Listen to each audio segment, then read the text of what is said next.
Brazil দিয়ে শুরু করি। আমার বিরিয়ানি খাওয়ার জন্য, আমার তেয়ারি খাওয়ার জন্য হলো আর্জেন্টিনার যেন জিতে। ব্রাজিল ভক্ত যারা আছে গিলতে পারবে তারা এই খাবার। হজম হবে না চোখের পানি দিয়ে, এটা কি হবে জানি না।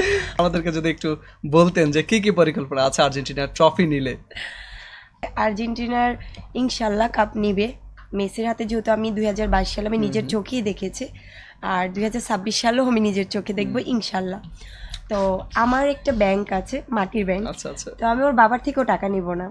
তো আমার ওইখানে আমি কিছু টাকা মানে এভরিডেই ফালাই, মানে মামে যদি- মিলে জমাচ্ছেন। হ্যাঁ, ওইটা আমি অনেক আগে থেকে তো আমি ভেবেছিলাম ওইটা অন্য কোনো কাজে ব্যবহার করবো। তো এখন আমি ভাবতেছি যে আমার প্রিয় টিম যদি চ্যাম্পিয়ন হয়ে যায় তাহলে আমি ওইটা দিয়েই ইনশাল্লাহ সাংবাদিক ভাইদের, তাদের, ইভেন আমাদের আর্জেন্টিনার টিম, ইভেন ব্রাজিলরা যারা থাকবে ভাইয়াদেরও। কোনো কোথায় সমস্যা রান্না নেই। করবেন?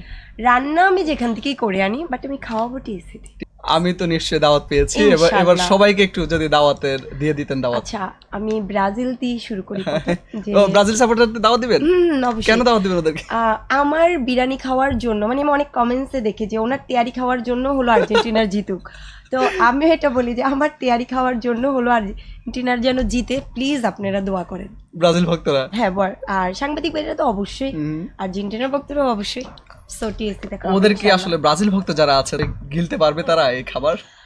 হজম হবে? হবে হবে, তেয়ারি তো হবে হবে। এখন হজম হবে না চোখের পানি দিয়ে, এটা কি হবে জানি না।